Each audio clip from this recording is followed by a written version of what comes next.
I'm Connor Old, and welcome back to another episode of Old's Oscar Countdown. The Golden Globes happened last night, so on this video I just want to break down them, talk about some winners, some losers from the award show, and how that will ultimately affect the awards race going forward from here and the Oscars. Lots to cover. But if you guys are new to this channel, give us a subscribe to keep up to date with all of the award season predictions. I've predicted my predictions for all of the categories, giving dedicated videos to even some of the smaller categories like a Best Documentary or Best Score. And now from here until the Oscar nominations morning, I'm going to be giving some of my reactions and predictions for some of the other award shows like Critics' Choice, like SAG, like the DGA, things like that. So this is definitely the place you want to be when talking about award season coverage. Now, before I get into anything, I do want to say winners or losers, you have to keep in mind that the Golden Globes do not share any voters with the Oscars. So the Golden Globes, just because, Cillian Murphy won here doesn't necessarily mean he's going to win at the Oscars. The Golden Globes, as a matter of fact, have been pretty inaccurate and not very predictive of the Oscars in terms of their winners. They're very good in terms of the nominations, in terms of overlapping with the Oscars, but not necessarily in terms of the winners. Some years are very predictive, some years they're not. This year, though, I do think they're going to be a little bit more predictive. But what's important, and why I cover this award show, is because, of course, it's fun, it's televised, you get to see all the celebrities, yes, but also because it's a momentum builder. That means when you do give a speech and do win a Golden Globe, it can help shift your chances and does give us an insight as to where the momentum of the town of Hollywood is thinking of some of their favorite movies. So you can't necessarily win an Oscar when you win at the Golden Globes, but you can definitely help your chances at getting a nomination, and even arguably you could actually lose your chances of winning an Oscar if you have a disastrous speech. None of those tonight, but without further ado, let's jump into the winners. And my first winner coming out of this award show, I think, would be Lily Gladstone for Killers of the Flower Moon. Not necessarily Killers of the Flower Moon, the movie, but Lily Gladstone. Because I think there's sort of two frontrunners to win in this category, being Lily and Emma Stone, both won. You may go out of the award show and go, Connor, they both won. I guess they're still in a tie. I think, the betting sites actually have Emma Stone as the favorite. And you may come out thinking, well, Poor Things won Best Comedy, therefore maybe Emma Stone is the better favorite. But when I was looking at the speeches, they were sort of polar opposites in many ways. Emma Stone was I've already won before, I'm very grateful, but I'm going to be a little bit more loose, a little bit more fun, a little bit more funny, where Lily Gladstone was more scripted, more not as off the cuff as Emma Stone's, more written, more prepared and serious, but I thought also was very classy in her speech. I thought she helped her chances at winning an Oscar. Because Killers of the Flower Moon, you look at it's his Best Picture chances and you go, it's probably not going to win, but is it going to win any other categories? Probably not. So this is a good chance for the support of Killers of the Flower Moon to be put into this category. It's not going to win any other category at the Oscars, but it could win for Best Lead Actress. I think the speech really helped her because she really focused it on the fact that this is not necessarily my award, but it's a historic award. It's important. That's why you should vote for me.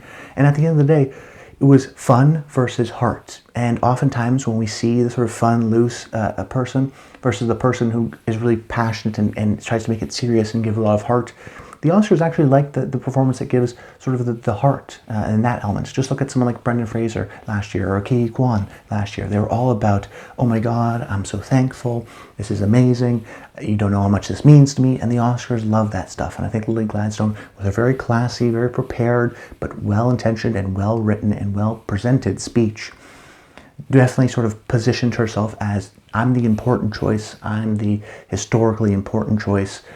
And when we're talking about heart versus comedy and humor, it doesn't seem like Emma Stone necessarily wants it as much as someone like a Lily Gladstone, and I actually think that's going to help Gladstone's case. So you may come out thinking, hey, Poor Things actually did better than Killers of the Flower Moon.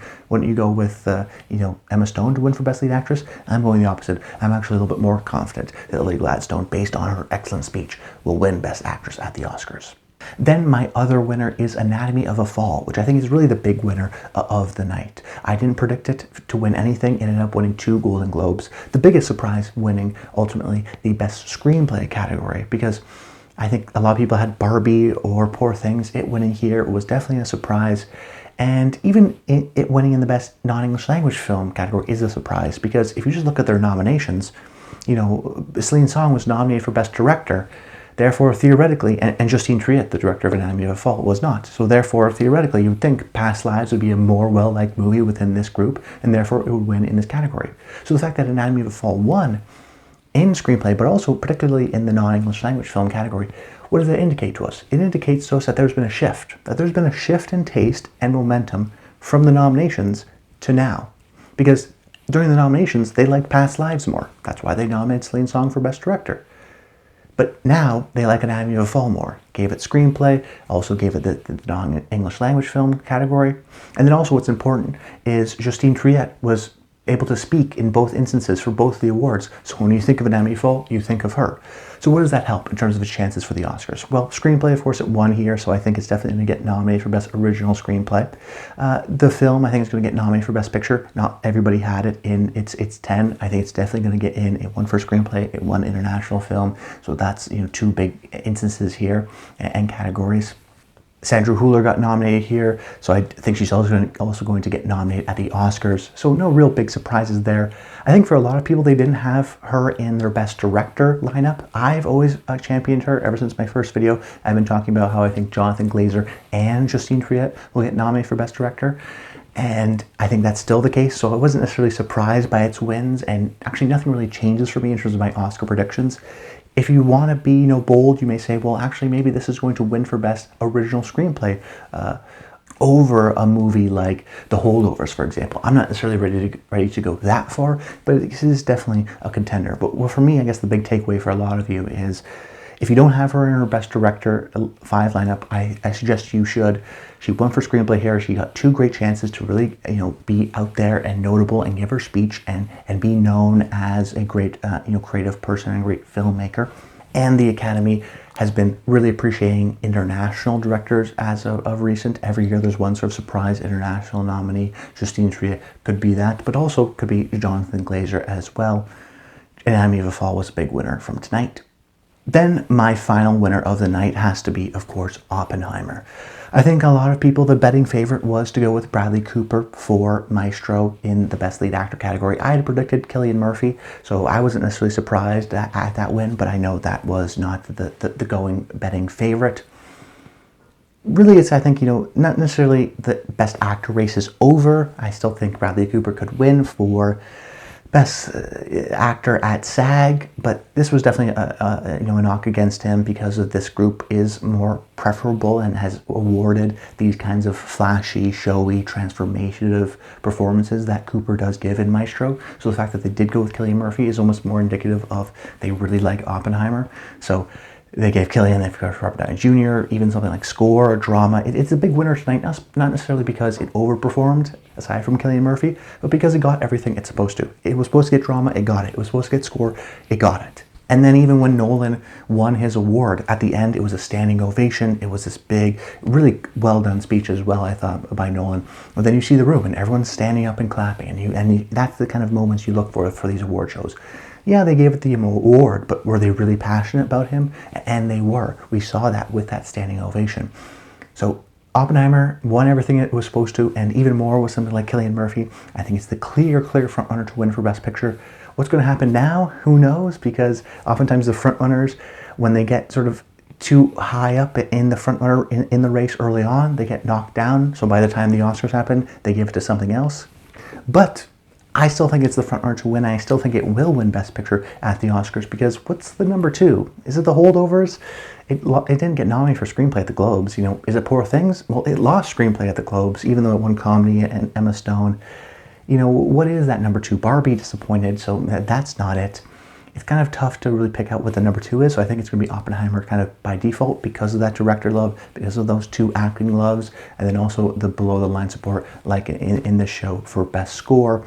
I think just has sort of overall broad support at Christopher Nolan's time. He's definitely winning for Best Director. The question ultimately being, will it sort of be taken down a few notches because it's too much of a frontrunner? It's too obvious now. Hard to say for sure, but I think it still wins and gets in, so definitely a big winner from tonight. Then in terms of the losers of the show, the first one being Barbie. I think that's the biggest one and the most obvious one. I thought it was really going to be a good night for Barbie. It ultimately did win a couple of Golden Globes, but not the important ones. It didn't win for screenplay, and as soon as that happened, I was really weary that it wasn't going to get nominated for, or it wasn't going to win for Best Picture Comedy. It didn't either, and you know, early on in the season, I was a little bit more dubious of Barbie because it's really not the type of prestige awards movie that they like to reward. It's the biggest box office movie of the year. It's a studio comedy, and they showed their hand. They showed that they prefer the film festival prestige movie of Poor Things over, you know, a more broad comedy like Barbie. And that was my initial instinct at the beginning. But, you know, it had so many of these Critics' Choice Awards and nominations and so many Golden Globe nominations that I thought maybe its chance to win and build momentum was right now. But even when I mentioned the Oscar shortlists, when those came out, in my video for that, I mentioned Barbie as a bit of a loser. I thought it actually disappointed in some of those key categories, like missing out on something like visual effects in that shortlist. So I think at the end of the day, because Barbie's that big box office movie of the year, the Oscars will nominate it just like they nominated the first Avatar or the second Avatar or Black Panther. But how many wins will it get?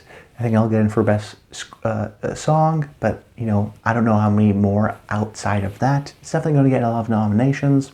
If anything, it tells us that the Critics' Choice group have really become, you know, almost too American and haven't been recognizing the international members by, you know, Anatomy of a Fall was probably going to get nominated for Best Picture at the Oscars, but it didn't show up at all at Critics' Choice, and Barbie got a bunch of these nominations at Critics' Choice. Will probably get a few less at the Oscars, which, you know, I did predict when the Critics' Choice nominations did come out.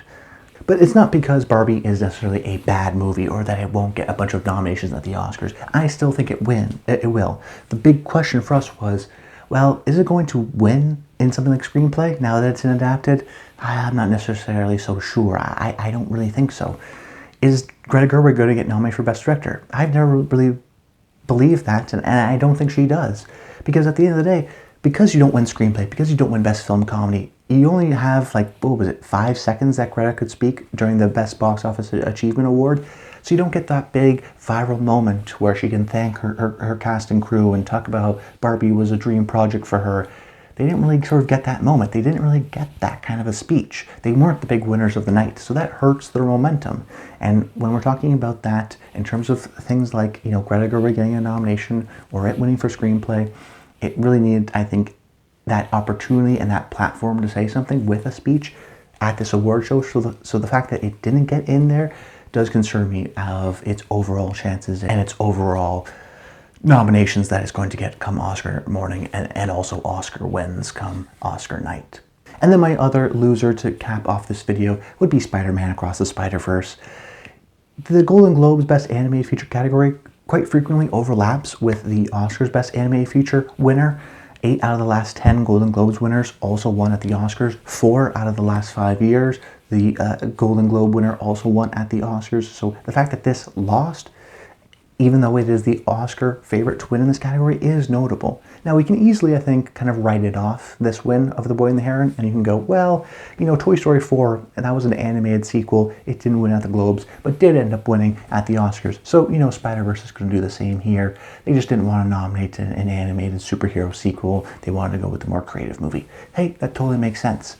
I actually think that's still the most likely scenario, just because the animated branch will probably still nominate Spider-Verse, and because that's such a well-seen movie, and because the Oscars are voted on in terms of the winners by the entire Academy, usually popular movies like that will win. So I still think it's going to win at the Oscars, but it still makes it a conversation because of that great track record of the Globes lining up with the Oscars, because, you know, The Boy and the Heron is this kind of a movie that you can create a narrative around of. It's Miyazaki, it could be his last film. But then Miyazaki wasn't there at the award show, so he couldn't get the benefit of having like a viral speech. So ultimately, you know, Spider-Verse is a little bit of a loser because, yes, it did lose in this category, and that was disappointing. But I don't think you should be too worried about it. So a loss, yes. A big one, no. Still have it in your predictions for best animated feature film. But if it loses it out at something like the BAFTAs, I will definitely be a little bit more cautious in terms of maybe predicting it for a win. We'll have to keep that in mind. But that's about it, guys. I hope you enjoyed the video. Make sure you comment below. Let me know your thoughts. How did you do well on your predictions? Did you come up with some of the surprises of the night? I'd love to hear that in the comments down below. Subscribe to the channel. Later on in this week, I'm going to be giving my predictions for the Critics' Choice Awards, which are going to be happening later on in the week. So stay tuned for that. Subscribe to the channel so you don't miss that. But that's about it. Until next time, stay tuned.